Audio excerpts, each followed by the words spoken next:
Malaka, Bapak Republik yang dilupakan, adalah seorang pejuang dan tokoh penting bagi Republik Indonesia yang telah banyak melahirkan pemikiran-pemikiran yang berperan besar dalam sejarah perjuangan kemerdekaan Indonesia.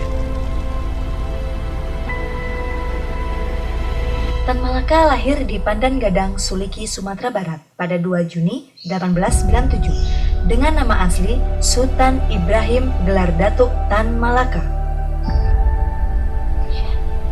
Setengah dari hidupnya dihabiskan di negeri orang. 6 tahun belajar di Belanda dan 20 tahun mengembara dalam pelarian politik.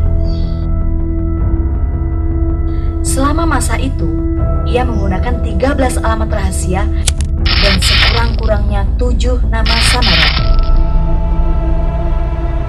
Di Manila, ia dikenal sebagai Elias Fuentes dan Estanislao Rivera. Sedangkan di Filipina Selatan, ia menjadi Hasan Ghazali. Di Shanghai dan Amoy, dia adalah Osario. Ketika menyelundup ke Burma, dia mengubah namanya menjadi Ong Song Lee. Di Singapura, ia bernama Tan Hossain. Dan setelah masuk kembali ke Indonesia, ia menjadi Ilyas Hussein. Dengan berbagai nama samaran tersebut, Tan Malaka mengembara ke berbagai negara: Belanda, Prancis, Jerman, Rusia, Tiongkok, Hong Kong, Burma, Thailand, Filipina, Malaysia, dan Singapura. Dalam pelariannya itu, hanya satu yang ia pikirkan, yaitu membebaskan tanah airnya dari perbudakan kolonialisme dan imperialisme. Dalam pelariannya itu, ia bahkan terus menulis brosur-brosur politik tentang kemerdekaan dan revolusi. Salah satunya adalah Nar the Republik Indonesia atau Menuju Republik Indonesia, yang membentangkan tentang pentingnya persatuan dan bahaya perpecahan. Tan Malaka mengagumi secara khusus pejuang kemerdekaan Tiongkok, Dr. Sun Yat-sen. Selain itu, ia juga mengagumi sosok Dr. Jose Rizal, pejuang nasionalis dari Filipina. Dari kekagumannya tersebut, terlihat bahwa Tan Malaka bukanlah seorang Marxis fundamentalis. Karena dapat menghargai Dr. Sun Yat-sen, yang merupakan nasionalis pengkritik Marxisme, dan mengagumi Dr. Jose Rizal, seorang senior bonjuris dengan berbagai bakat namun menunjukkan sikap satria sebagai pejuang kemerdekaan.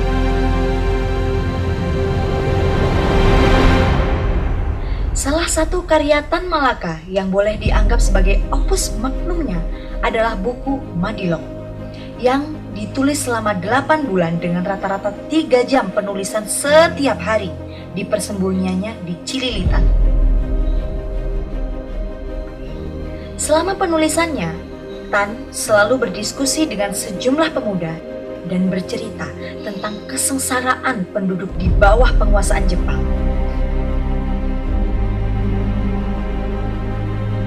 Inti Madilog adalah penglihatan masa depan Indonesia yang merdeka dan sosialis. Sedari awal, Tan Malaka bermaksud merevolusionerkan kaum terjajah agar menjadi kekuatan massa dalam merebut kemerdekaan politik. Dia bergabung dengan Komintern di Moskow dan Canton karena setuju bahwa pergerakan massa di negara jajahan harus mendukung gerakan nasionalis untuk menentang imperialisme. Selain itu, dia pertama-tama tidak berjuang untuk kemenangan kaum pergerakan di seluruh dunia, tapi untuk kemerdekaan tanah airnya. Paradoksnya, dia seorang Marxis tulen dalam pemikiran, tapi nasionalis yang tuntas dalam semua tindakannya. Kita ingat kata-kata Tan Malaka kepada pemerintah Belanda sebelum dibuang, "Storm ahead," yang artinya ada topan menanti di depan. "Don't lose your head." Ini sebuah language game yang punya arti ganda. Jangan kehilangan akal dan jangan kehilangan kepala. Tragisnya, ia yang tidak pernah kehabisan akal di berbagai negara tempatnya melarikan diri, justru kehilangan kepala kepala di tanah air yang amat dicintainya.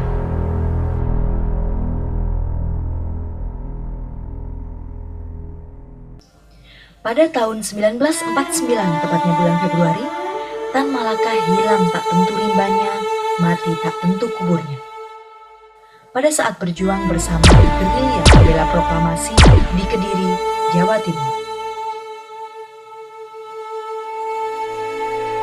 Tapi akhirnya misteri tersebut terungkap dari penuturan Harry A. Poyes, seorang sejarawan Belanda yang menyebutkan bahwa Tan Malaka ditembak mati pada tanggal 21 Februari 1949 atas perintah Letda Sukoco dari Batalion Sikatan, Divisi Brawijaya. Ia ditetapkan sebagai pahlawan kemerdekaan nasional berdasarkan keputusan Presiden RI nomor 53 pada 28 Maret 1963. Ironisnya, sejak lama rezim Orde Baru berusaha mencoret namanya dari buku bacaan dan pelajaran sejarah. Sehingga saat ini Tan Malaka menjadi sosok pahlawan nasional yang dilupakan. Jas merah, jangan sekali-kali meninggalkan sejarah.